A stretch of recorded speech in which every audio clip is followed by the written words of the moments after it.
Welcome explorers, welcome to this tutorial. I'm Aline, Scanwalker, the knitwear designer behind Scanwalker Knits. In this tutorial I'm going to show you how to handle markers if they have to be moved, for example if they are in the middle of a double decrease. So I have a little swatch of stockinette here, and I placed some markers in it, and I will show you how to deal with these markers if they are in a way of a decrease or some manipulation of the stitches that you need to do for your pattern.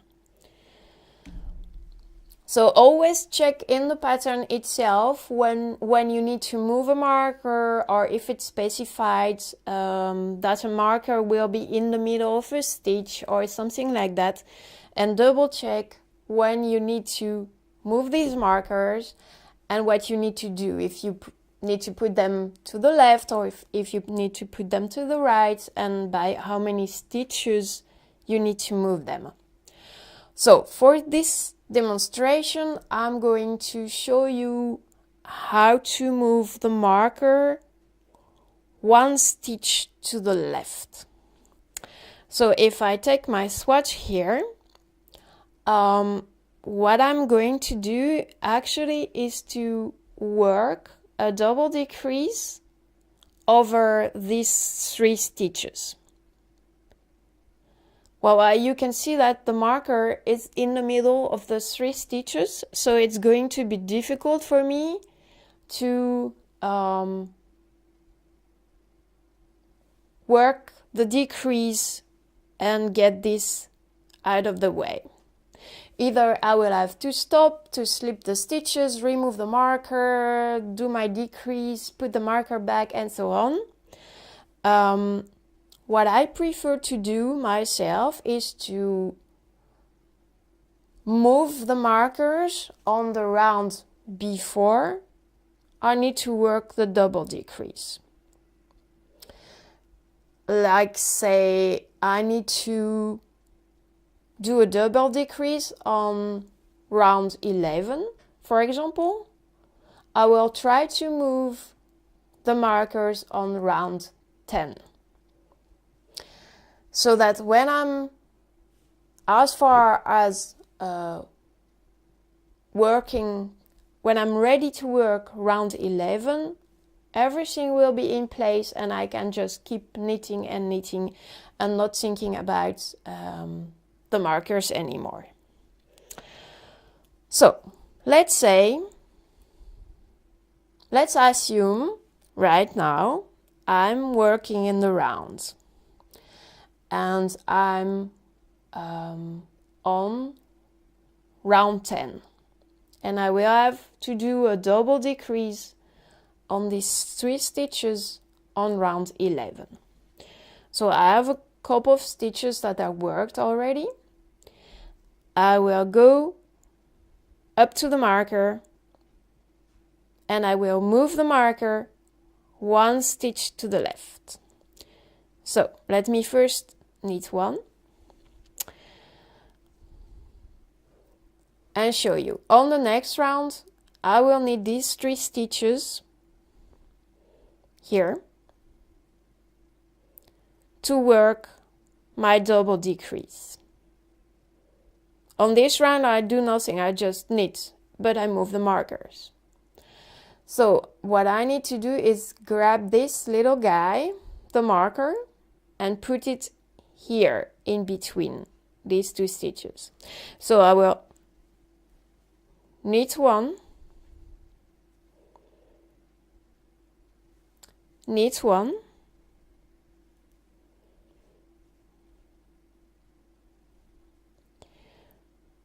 remove the marker for a moment, I put it here, knit 1,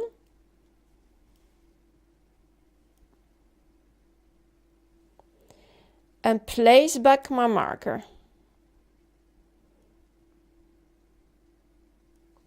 And I've moved the marker one stitch to the left.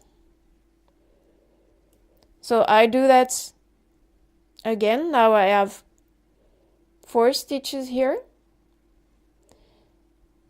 Try not to lose anything, and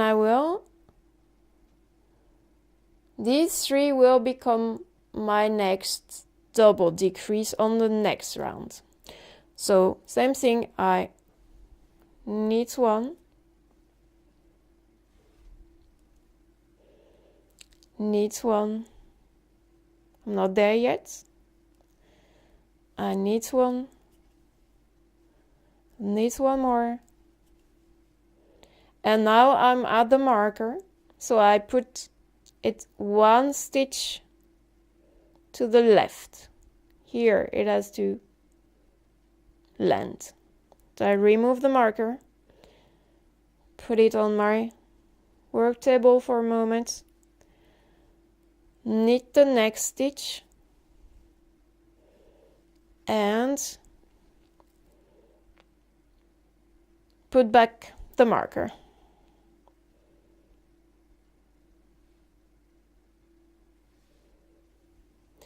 And after you're done moving the markers, always double check how many stitches you are supposed to have between the markers, if you're still good to go or if you moved things a little bit too much. Okay, here I have, or let's assume that I have my beginning of round marker. The orange marker is my beginning of round marker. If you come to the beginning of round marker, you will have probably to do the same thing as with all the other markers. Be sure to check in your patterns what the pattern says, if you have to move the beginning of round marker as well or not. In this case, I will move it 1 stitch to the left as well, so it will end up here where my thumb is. 1 stitch to the left. So it's easy. I knit up to the marker. 1, 2, 3, 4 stitches in this case. Check in your patterns how many you should have. Now I'm at the marker. I will do exactly the same thing as the other ones. I remove it for a moment, put it on the table, knit the next stitch, and replace the marker. And I put it directly on the right needle. I don't have to slip it. Okay, and I will knit 1 so that this little guy, my beginning of round marker, stays in place. Okay, so I showed you how to move the markers with closed markers. These are, I made myself. This is just crochet threads, but they are closed. I can't open them. I like them because they are flat and that they don't add bulk to my knitting, but I can't open them and place them somewhere else. If you happen to have removable markers like this, so this is an example of a removable marker.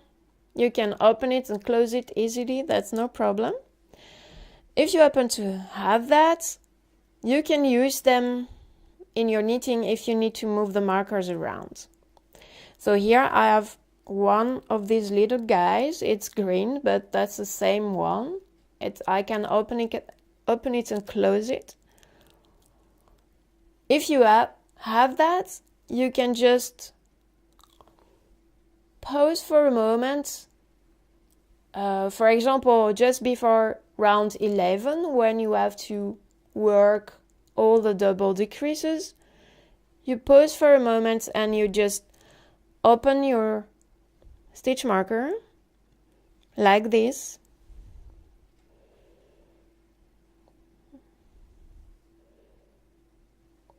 And you place it one stitch to the left.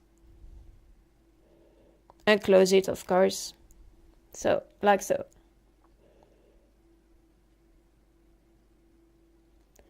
So actually this is the easy way to switch place with your markers. And if I do that, I'm able to work the double decrease directly. Let me show you. So for the double decrease, I would need these 3 guys.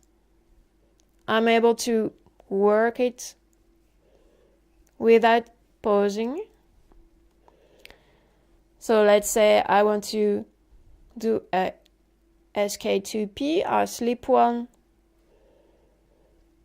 knit 2 together,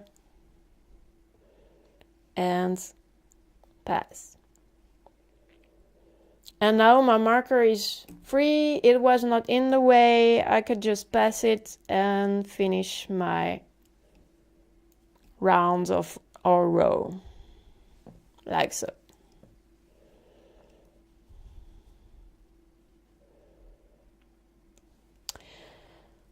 So, to summarize, if you have removable markers, that's super easy to move them around. If you don't have them and you have only closed markers, you can move them on the round before you need to work the double decreases. And now let's say that I'm on round 11. I have to get some yarn, of course, because this swatch is flat. So, okay. I will knit up to the spots where I need to do the double decrease. On round 11, like so. 2 more.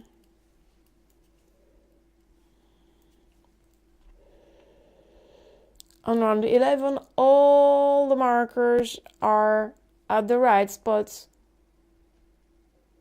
so that I can work my decreases freely without having to be bothered by them. So just do SK2 P and slip the marker.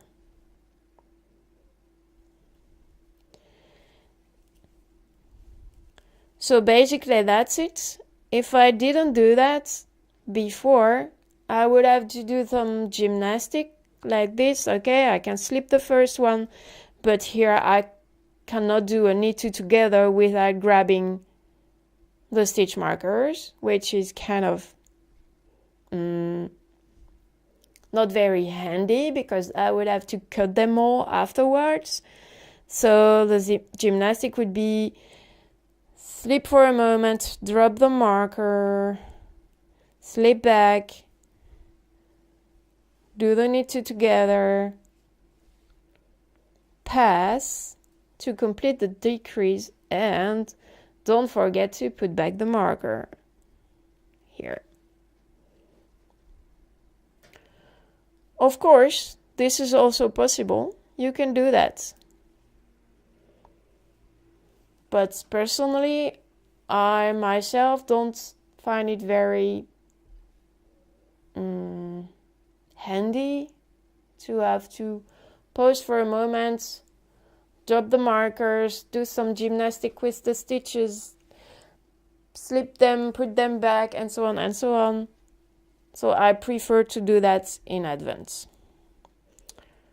So that's why usually my patterns I suggest to move the markers on the round before.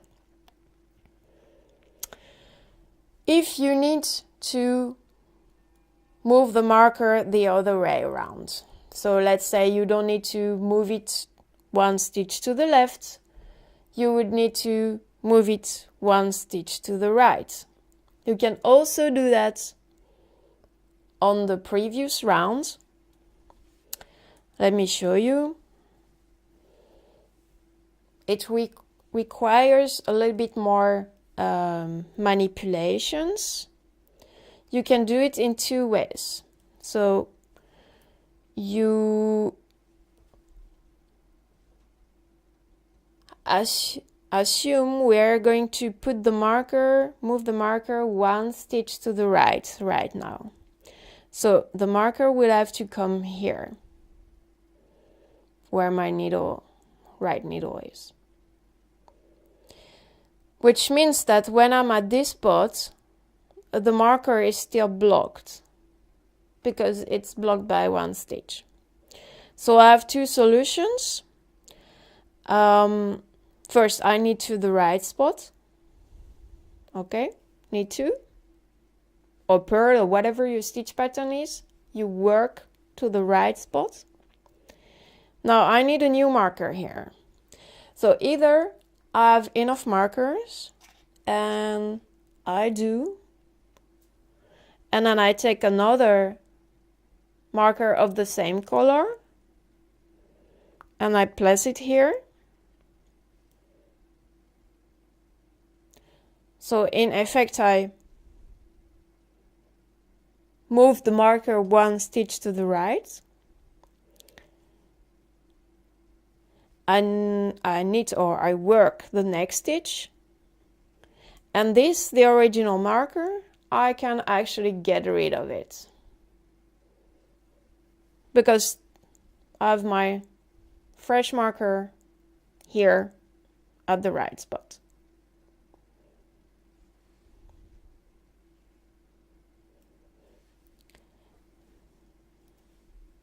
If you don't have enough markers, let me go back so I can show you.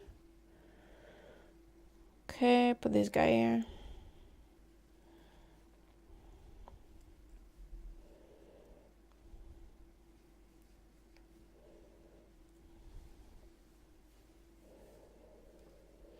If you are short on markers and you actually need to reuse this guy because you have no more markers, maybe that's a pattern that requires I don't know, 30-40 markers, depends. What you will have to do is to slip stitches back and forth. So I'll show you that. I want to put the marker here in between these two stitches, one stitch to the right. So I work to the position where it should be, here. I have now to free the marker. So I slip this one, I remove the marker for a moment, I slip this one back, I grab my marker again. Now it's at the right spot. It's moved one stitch to the right, and now I can work in pattern, in stockinette, whatever the pattern says. So that's the trick if you don't have enough markers. Always check in your patterns when to move the markers, by how many stitches to move the markers. Here I showed an example with one stitch to the left or one stitch to the right, but it could also be 2 stitches or anything else. So that's it. This is how you deal with moving markers in advance or moving markers at the last minute or moving removable markers around, which is actually super easy. That's it for today. Thanks for watching and see you next time. Bye.